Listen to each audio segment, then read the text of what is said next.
विदर्भात उष्णतेच्या लाटेसदृश स्थिती असून गुरुवारी म्हणजे 21 तारखेला सकाळपर्यंतच्या 24 तासात ब्रह्मपुरी इथं राज्याचे यंदाच्या हंगामातील उच्चांकी म्हणजे 47.1 अंश सेल्सिअस तापमानाची नोंद झाली।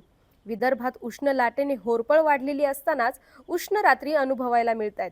आज म्हणजे 23 तारखेला अकोला, अमरावती आणि वर्धा जिल्ह्यात तीव्र उष्णतेची लाट येण्याची शक्यता असल्याने खबरदारीचा इशारा म्हणजेच रेड अलर्ट हवामान विभागाने दिला आहे। आज म्हणजे 23 तारखेला विदर्भातील अकोला, अमरावती आणि वर्धा जिल्ह्यात तीव्र उष्णतेच्या लाटेची शक्यता असल्याने खबरदारीचा इशारा म्हणजे रेड अलर्ट कायम आहे। यवतमाळ, नागपूर, चंद्रपूर या जिल्ह्यांमध्ये उष्ण लाटेची शक्यता असल्याने दक्षतेचा इशारा म्हणजेच ऑरेंज अलर्ट, गोंदिया, गडचिरोली या जिल्ह्यात उष्ण लाटेचा, तर रत्नागिरी, सिंधुदुर्ग, सातारा, कोल्हापूर, सोलापूर, धाराशिव आणि लातूर या जिल्ह्यांमध्ये वादळी पावसाची शक्यता असल्याने सतर्कतेचा इशारा म्हणजेच येलो अलर्ट देण्यात आला आहे।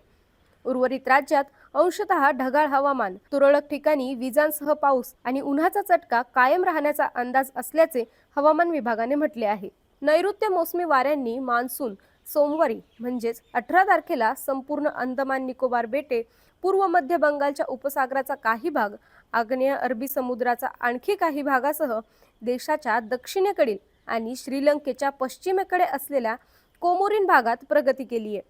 शुक्रवारी म्हणजे 22 तारखेला मान्सूनची प्रगती स्थिती जैसे थे होती। मान्सूनच्या प्रगतीस पोषक स्थिती होत आहे।